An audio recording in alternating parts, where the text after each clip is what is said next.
X marks the Pedwalk by Fritz Leiber, originally published in Worlds of Tomorrow, April 1963.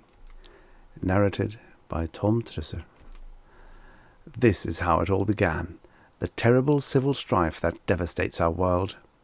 Based in material in Chapter 7, First Clashes of the Wheeled and Footed Sects of Volume 3 of Berger's Monumental History of Traffic, published by the Foundation for 22nd Century Studies.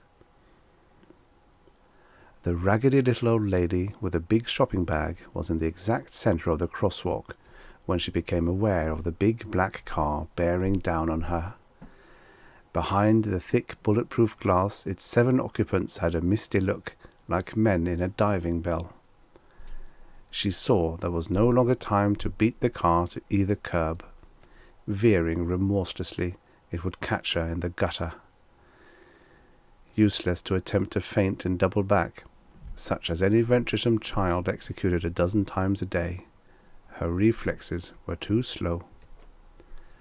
Polite, vacuous laughter came from the car's loudspeaker over the engine's mounting roar. From her fellow pedestrians lining the curbs came a sigh of horror. The little old lady dipped into her shopping bag and came up with a big blue-black automatic. She held it in both fists, riding the recoils like a rodeo cowboy on a bucking bronco, aiming at the base of the windshield just as a big-game hunter aims at the vulnerable spine of a charging water buffalo over the horny armor of its lowered head. The little old lady squeezed off 3 shots before the car chewed her down. From the right-hand curb, a young woman in a wheelchair shrieked an obscenity at the car's occupants. Smythe de Winter, the driver, wasn't happy. The little old lady's last shot had taken 2 members of his carpool. Bursting through the laminated glass, the steel-jacketed slug had traversed the neck of Phipps McKeith and buried itself in the skull of Hovendel Harker. Braking viciously, Smythe de Winter rammed the car over the right-hand curb. Pedestrians scattered into entries and narrow arcades, among them a youth bounding high on crutches. But Smythe de Winter got the girl in the wheelchair. Then he drove rapidly out of the slum ring into the suburbs, a shred of rattan swinging from the flange of his right fore mudguard for a trophy.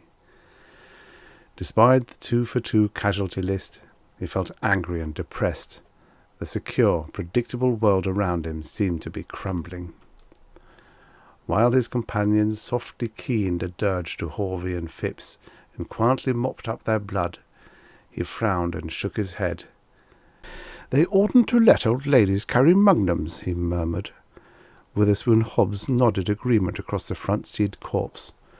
"They oughtn't to let them carry anything. God, how I hate feet," he muttered, looking down at his shrunken legs. "Wheels forever," he softly cheered. The incident had immediate repercussions throughout the city. At the combined wake of the little old lady and the girl in the wheelchair, a fiery-tongued speaker inveighed against the white-walled fascists of suburbia, telling to his hearers the fabled wonders of old Los Angeles, where pedestrians were sacrosanct even outside crosswalks. He called for a hobnail march across the nearest lawn bowling alleys and perambulator-traversed golf courses of the motorists. At the Sunnyside crematorium, to which the bodies of Phipps and Horvey had been conveyed, an equally impassioned and rather more grammatical orator reminded his listeners of the legendary justice of old Chicago, where pedestrians were forbidden to carry small arms and anyone with 1 foot off the sidewalk was fair prey. He broadly hinted that a holocaust, primed if necessary with a few tankfuls of gasoline, was the only cure for the slums. Bands of skinny youths came loping at dusk out of the slum ring into the innermost sections of the larger donut of the suburbs, slashing defenseless tires, shooting expensive watchdogs, and scrawling filthy words on the pristine panels of matrons' runabouts, which never ventured more than 6 blocks from home. Simultaneously, squadrons of young suburban motorcycles and scooterites roared through the outermost precincts of the slum ring, harrying children off sidewalks, tossing stink bombs through second-story tenement windows and defacing hovel fronts with sprays of black paint. Incident: a thrown brick, a cut corner, monster tracks in the portico of the auto club were even reported from the centre of the city, traditionally neutral territory.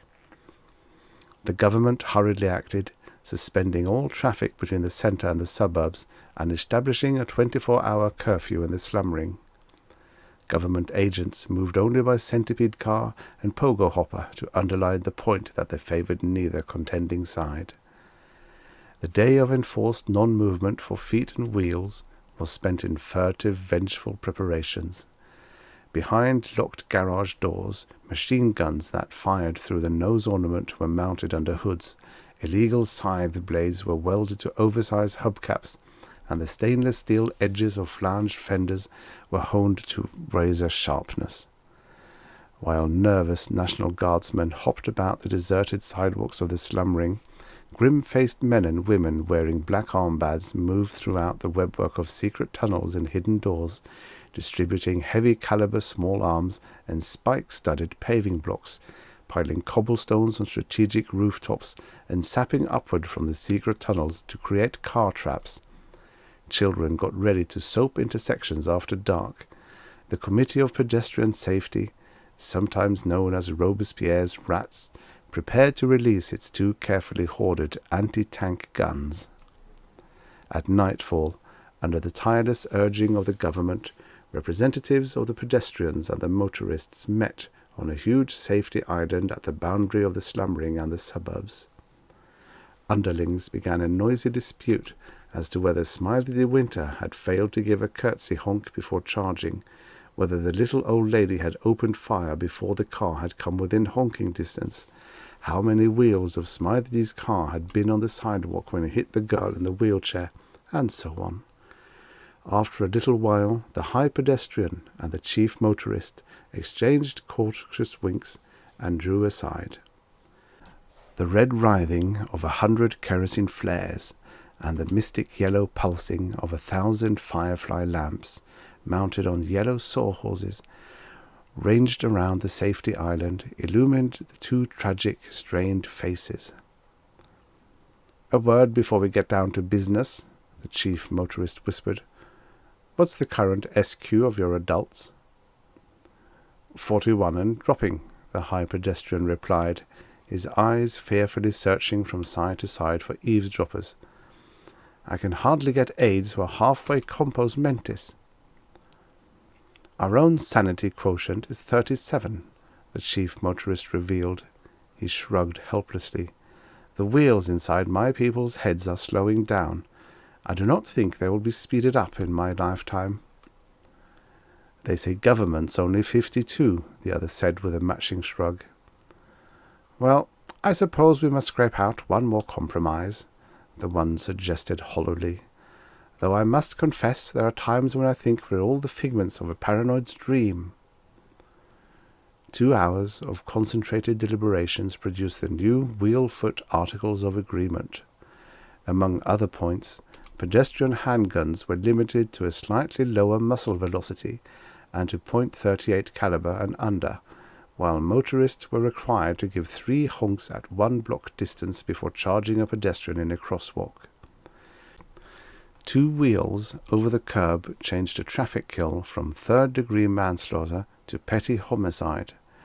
Blind pedestrians were permitted to carry hand grenades. Immediately the government went to work. The new wheel-foot articles were loudspeakered and posted. Detachments of police in psychiatric social hoppers centripedaled and pogoed through the slum ring, seizing outsized weapons and giving tranquilizing jet injections to the unruly.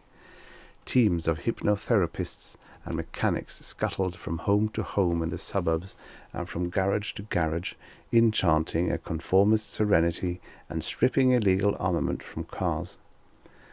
On the advice of a rogue psychiatrist who said it would channel off aggressions, a display of bullfighting was announced, but this had to be cancelled when a strong protest was lodged by the Decency League, which had a large mixed wheel-foot membership. At dawn, curfew was lifted in the slum ring, and traffic reopened between the suburbs and the centre. After a few uneasy moments, it became apparent that the status quo had been restored. Smythe the Winter tooled his gleaming black machine along the ring. A thick steel bolt with a large steel washer on either side neatly filled the hole in the little old lady's slug had made in the windshield. A brick bounced off the roof. Bullets pattered against the side windows. Smythe D ran a handkerchief around his neck under his collar and smiled. A block ahead, children were darting into the street, catcalling and thumbing their noses. Behind one of them limped a fat dog with a spiked collar. Smythe D suddenly gunned his motor. He didn't hit any of the children, but he got the dog. A flashing light on the dash showed him the right front tire was losing pressure. Must have hit the collar as well. He thumbed the matching emergency air button, and the flashing stopped. He turned toward Witherspoon Hobbs and said with thoughtful satisfaction, "I like a normal, orderly world, where you always have a little success, but not champagne-heady, a little failure, but just enough to brace you." Witherspoon Hobbs was squinting at the next crosswalk.